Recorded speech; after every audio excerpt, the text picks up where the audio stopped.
Welcome inside the Gridiron Now studios. I'm Amanda Borges here with Frank Frangie. Frank, let's talk Alabama. A lot of people picked against Saban, and they really laid it on Georgia Saturday. What's causing them to play so well? They were ticked off. That's what's causing them. This was a ticked-off Alabama team. Alabama has been doubted as much this year and at the end of last year as they have since Nick Saban got there. Saban got there, and they weren't very good the first year. They were 500, give or take. The very next year, they laid it to Georgia in Athens, got up 31-0 en route to that 41-30 win, and they've never looked back. But I'll say one thing about Nick Saban.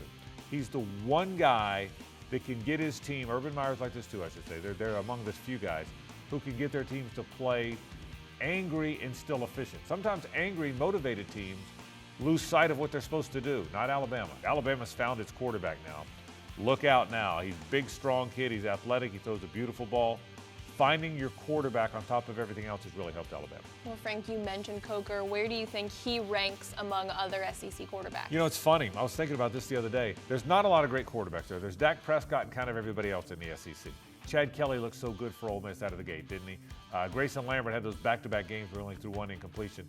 But we still weren't sure who the real good quarterbacks were. The quarterback is young at Texas A&M. The quarterback's young at Florida. So we're trying to figure that out. I would say today, Jake Coker is one of the most efficient guys, other than Prescott, who I think's got a league of his own. I think Coker may be the guy that competes for second-team All-SEC, just like the guy at Florida, Will Grier.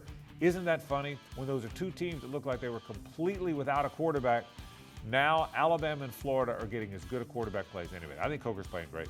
Frank, here's a question for you. Is Alabama the beast of the West? Looks like they are, doesn't it? But don't count out LSU.